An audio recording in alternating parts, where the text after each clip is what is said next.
Bos paksain, baca Quran harus 12 juz. Kenapa Pak Haji? Karena kalau memang cuman menghindar doang dari nggak ditagih, oke lah, nggak bermasalah. Takutnya nanti kalau kamu meninggal, kalau utangnya belum lunas, nanti kamu nggak bakal bisa masuk surga. Nggak mungkin. Maunya Pak Haji, ilmu yang menghindari debt collector itu oke lah untuk supaya kita ibadahnya fokus. Tapi paksain ilmu RDAE harus dikerjain juga. Kenapa Pak Haji? Karena kalau nanti nggak cair 10 miliar, gimana mau bayar yang 300 juta? Nanti kalau 300 juta nggak kebayar, nanti kamu nggak bakal masuk surga sampai kapanpun. Kok Pak Haji tahu? Karena saya udah dengerin kemarin ceramah ada di Al-Quran bahwa hutang itu harus dibayar. Siapa? Nah, 300 juta Pak Haji. Kan tadi diajarin yang baca Quran tadi. Jadi mau ibadah ekstrim, atau mau sedekah ekstrim, atau mau riado ekstrim, nanti pasti cair 10 miliar. Pasti. Ini tadi saya barusan. Kenapa saya pending? Karena tadi ada yang cair 200 miliar tunai. Tadi kita ngobrol di Puncak, di Kopi Kelotok punyanya Titik Soeharto, istrinya Pak Prabowo. Kita ngobrol tadi santai di situ, enak bener. Kok bisa cair 2 miliar? Ya saya praktekin ilmunya RDA ya Pak Haji. Wah gimana? Pokoknya saya paksain karena saya umurnya udah 50 tahun, 51 tahun. Dia ngabdi dari umur 20 sampai umur 50 kepada negeri ini, tapi hasilnya gini-gini aja. Akhirnya dia ngabdi sama Tuhan. Akhirnya Tuhan kasih jalan. Cair tadi 2 miliar. Makanya tadi tunai tuh saya bawa duit 10 miliar di mobil. Tunai 10 miliar. Siapa nih? Nah mau saya, Bapak harus paksain. Jadi bangun jam 00, senyum, mandi, pagi, tahajud, baca Quran 12 juz, paksain. Tadi yang barusan di sini ibu saya. Siap. Dia bingung, itu duit banyak banget katanya 10 miliar. Ya iyalah, udah lo nggak usah ikut-ikut. Kalau duit nggak ada saudaranya. Walaupun anak sama ibu ya. Siapa nih? Tapi kalau udah turun dari itu berdamai. Siap. Jadi lo paksain bos. Siapa nih? Bingung dia duit banyak banget katanya. Ya iyalah, ngajarin orang cair. Nah maksud saya bos juga harus begitu. Paksain bos. Jadi kalau ngantuk lawan. Ingat gak orang zaman dulu? Neneknya bapak, nenek saya. Anaknya 7. Bahkan ada anaknya 10. Apa yang dilakukan kalau dia malam-malam? Baca Quran. Makanya anaknya jadi semua. Kalau kita kan boro-boro sebagai orang tua. Baca Quran cuman gugurin doang kewajiban. Hanya cuman seayat, 2 ayat. Hanya 1 juz. Nggak ada. Paksain bos. Siap. Gitu. Saya mau sholat taubat juga paksain. Paksain sifat 18 nggak ada. Makanya orang dulu, saya setuju tuh nggak punya sifat itu. Makanya dulu nenek-nenek kita orangnya baik-baik. Tapi setelah ke kita, jahat. Nah jangan. Terutama itu sifat 18. Bos ada gak sifat 18? Banyak bos. Waduh. Cara Bisa menghilangkan itu itu? bos. Pak Haji cara menghilangkan untuk sifat 18 ini dengan cara apa Pak Haji? Ajarin. Yuk satu-satu. Ajarin. Iya, jadi sifat 18 itu menjadi penghalang terkabulnya hajat. Maka harus benar-benar dihilangkan, dinolkan, tidak boleh ada. Karena kalau itu hilang, maka ilmu yang diajarkan Pak Haji, rezeki mengejar kita itu bisa terjadi. Tapi kalau kita negatif itu kita pelihara, maka tidak akan terjadi itu. Kenapa? Kalau kita positif itu seperti ini, bunga-bunga ditanam di hati kita, kupu-kupunya datang. Kita tidak harus mengejar kupu-kupu. Ini seperti ini. Nah, cara menghilangkannya ada beberapa langkah, 4-5 langkah. Pertama, Bapak dengan ucap alhamdulillah mulai bangun tidur sampai mau tidur. Apapun yang terjadi dalam kehidupan kita selalu ucap alhamdulillah, alhamdulillah, sehingga jengkel, sedih dan sebagainya di sifat 18 itu bisa tereduksi, terpendam, bisa diendapkan, ombaknya bisa menjadi tenang, kita tidak bergejolak hatinya dengan alhamdulillah. Syariatnya yang diajarkan Pak Haji dengan apa? 999, 999, 27 kali. Tapi tidak harus dengan duduk diem. Dengan aktivitas apapun kita selalu ucap alhamdulillah. Dengan siapapun yang bikin jengkel kita tetap alhamdulillah, ucap hajat. Ada pematiknya kita untuk ucap hajat. Apa saja hajatnya? Alhamdulillah, alhamdulillah, dia bikin jengkel, ucap alhamdulillah, hajat saya pasti terkabul, punya uang 10 miliar. Yang kedua. Yang ketiga, Bapak selalu ingat, bandingkan Bapak punya hajat. Punya hajat. Besar hajat apa besar jengkel? Besar hajat. Besar hajat. Maka jengkelnya harus dinolkan. Dihilangin, dilawan. Siap. Dihilangkan semua. Kalau bisa dibunuh. Siap. Bunuh. Dipendam. Bapak kalau lihat kelabang dibunuh gak? Lihat kelabang. Ya. Harus. Tahu binatang kelabang? Ya. Kalau di Kalimantan apa kalau kelabang? Kaki lipan. Lipan. Kaki Dibunuh gak? 1000. Dibunuh. Daripada kita tidak terkabul, lebih baik kita bunuh. Begitu. Siap. Daripada hajat kita lemot, lebih baik kita bunuh. Siap. Begitu. Harus seperti itu. Kalau teman gimana? Juga dibunuh. Kalau tamu juga gimana? Ya dibunuh. Tamu, terutama kameramen tuh yang palanya dengak barusan, dibunuh tuh. Kalau nggak dia kawin lagi. Hobinya kawin mulu deh. Istrinya udah 5. Kalau nggak ntar perempuan habis dikawin sama dia. Haji Marco nggak kebagian. Ya, jadi harus dilawan, harus dihilangkan, diendapkan, dikubur. Nah, kalau dibunuh kan dikubur. Kalau dikubur bisa hidup, bisa mati. Dikubur ya jauh-jauh. Yang keempat, yang kelima ya. 1, 2, 3, 4. Yang kelima, Bapak dengan sholat taubat. 18 itu diniatkan satu per satu. Itu kan ada 18. Siap. Digugurkan dengan sholat taubat. Saya niat sholat taubat 2 rakaat karena salah, karena saya suka ngeluh, suka gundah. 1 niat, 1 salam. Jadi 18. Maghrib sampai dengan Isya. 18. Yang 5, yang sifat yang dominan di dalam diri Bapak.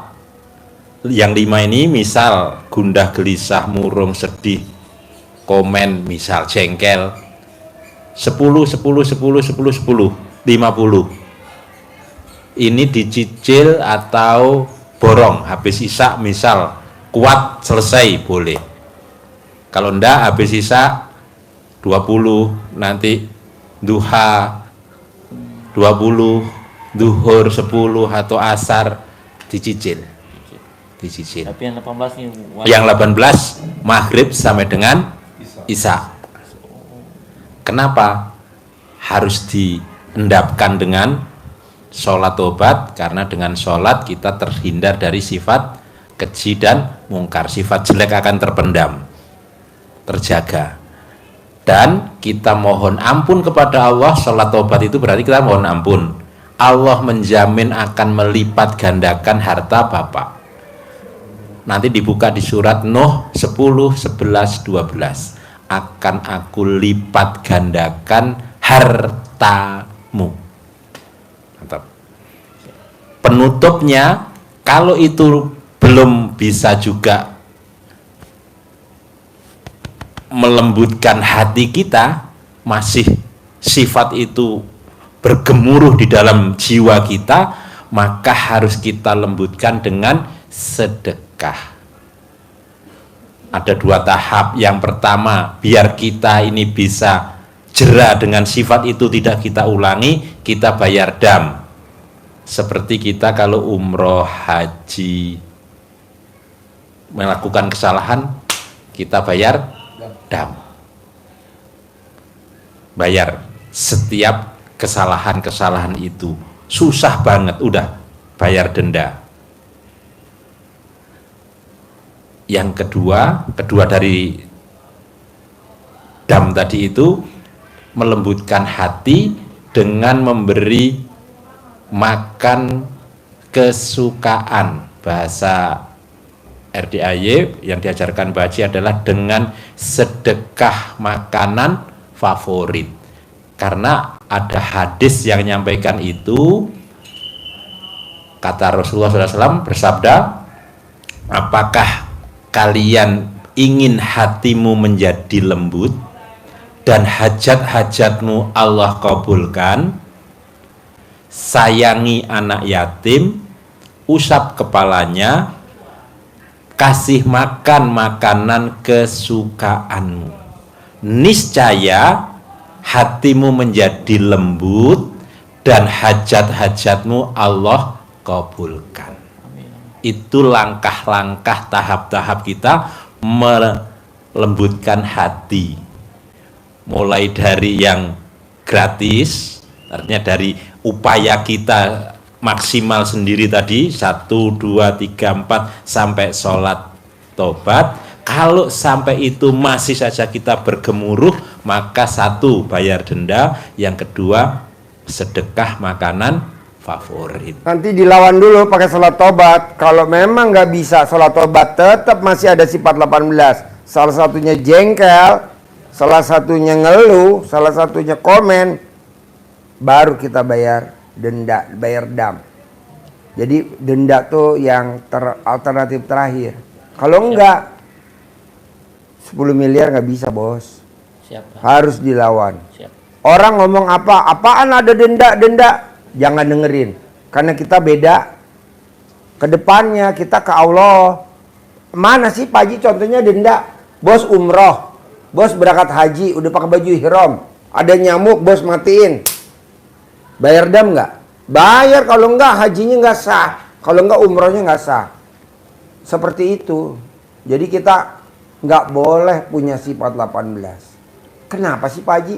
Karena itu sifat setan. Maksud kita pelihara. Kan itu nggak ada di Al-Quran.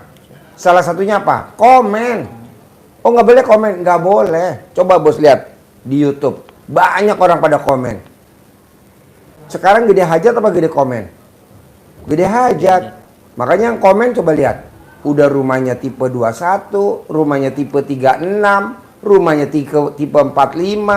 Udah rumahnya nyicil, motornya nyicil, mobilnya nyicil. Komen mulu. Enggak lah, nggak boleh. Siap. Harus dilawan. Siap. Soalnya apa sih Pak Haji kalau kita komen? Resikonya jadi anak dan cucu. Papa, kok aku nasibnya begini? Iya ya, dulu gue suka komen ya. Oh iya, dulu gue suka ngeluh. Oh iya gue, janganlah. Masa anak dan cucu yang jadi kena himbasnya. Janganlah perbuatan kita. Cukup sampai di kita aja. Nah, lawan. Siap, Pak. Mulai kapan Pak Haji? Ya nanti pulang dari sini. Siap. Harus bisa. Harus bisa. Iya, terus bos jangan berpikir, gue bisnis apa ya di usia begini. Nggak ada, nggak boleh. Itu namanya mikir. Berbuat. Kayak saya ini ngajarin. Tidak pernah saya ke depan. Dari mana ya duit 10 miliar? Dari mana ya duit 10 miliar? Enggak. Berbuat aja. Herannya yang cair telepon. Pak Haji bisa gak ketemu di tempatnya Kopi Kelotok pemilik Mbak Titi Soeharto? Oh bisa. Jam berapa? Jam 10. Ya udah. Jam 10 sampai jam 1. Jam 1 ke sini 3 jam. Gila macetnya luar biasa. Padahal kita udah pakai pengawal. Saking macetnya luar biasa. Tapi ya Nggak masalah kan, yang penting bawa duit 10 miliar. Macet nggak jadi masalah. Tuh. Saya mau, harus bisa. Pasti. Pasti bisa. Pasti bisa. Terus ada lagi pertanyaan? Selain tadi cair 10 miliar, saya minta sabdanya Pak Haji sama uang bibitnya Pak Haji. Oh iya, ajarin. Kasih uang bibit. Pasti cair 10 miliar. Ajarin. Ajarin. Dikasih uang bibit 3 lembar untuk jadi magnet penarik temennya, saudaranya tertarik ke Bapak. Itu ya. Nah ini pakai digosok. Kenapa Pak Haji ngajari pakai digosok? Ini ada biar terjadi Ingat gak bos waktu kecil suka gosok pakai garisan. Gini gosok gini. Rambut naik, kertas naik. naik. Gosok gini. Pernah gak zaman dulu kecil? Ingat. Zaman SD gosok, Digosok. garisan pakai Naik. rambut naik. Naik. Kita gosok nih, pakai kertas naik, Energi. Jadi ini rambut naik. biar bisa menarik, filosofinya begitu. Ya, maka kita dengan penuh keyakinan atas ridho Allah pasti didatangkan. Lewatnya mana? Allah saja yang tahu. Gak usah cari tahu kita. Ya. Nanti ada teksnya, Bapak bisa kembangkan sendiri bahasanya. Kita kasih contoh nanti di YouTube yang di Pak Haji Margo juga ada. Ini Kamu nggak ngaji tempat Bu Endang? Ya. Bismillahirrahmanirrahim. Oh, iya. Atas ridho Bu Endangnya Allah ada? Subhanahu wa ta'ala dan karomah Nggak ada. anak-anak yatim 60 anak yatim. RDAY Kandang Kamis malam Jumat ya? pimpinan Bapak Haji Dwi Susanto bin Suwondo, hajat saya memanggil uang puluhan miliar, ratusan Coba lihat. miliar, wasilah cara yang saya kerjakan Ini yang ini baru. pasti Allah kabulkan. Dipanggil dengan sebutan apa saja yang disukai Bapak. Ganteng misalkan, ini ganteng, senyum gini, ganteng, si ganteng, panggil, undang, ajak, datang ke rumah saya sini, kawanmu sebanyak-banyaknya dari manapun juga. Saya perlu uang 10 miliar bulan ini. Untuk itu ganteng, undang ya, ajak ya, bawa ya kawan-kawanmu ke rumah saya sini, masuk ke almari, masuk ke brankas, masuk ke rekening saya dari manapun juga, yang sebanyak-banyaknya. Saya perlu uang 10 miliar bulan ini. Saya perlu uang 10 miliar setiap bulan selanjutnya. Untuk itu ganteng, kamu undang ya, kamu ajak ya, kamu bawa ya kawan-kawanmu datang ke rumah saya sini sebanyak-banyaknya dari manapun juga. Diulang-ulang seperti itu. Waktunya boleh habis sholat atau waktu-waktu yang lain dikerjakan. Siap? Sabda ya bos, ya. 10 M ya, tunai ya, cair 10 M. Bos kalau bisa jangan pulang, besok nonton Mbak Nadia cair 1 triliun bisa gak bos? Pagi jam 7. Bisa Pak Haji. Bisa ya? Siap. Nanti duduknya paling depan ya. Siap Pak Haji. Nanti saya kenalin sama Mbak Nadia. Siap. Nadia cair 1 triliun, bos harus cair 10 miliar. Siap. Amin. Oke. Terima kasih. Assalamualaikum. Yo. Tasnya nggak dibawa. Bos, tasnya bos. Lo alat kelamin kalau ditaruh ketinggalan lo bos.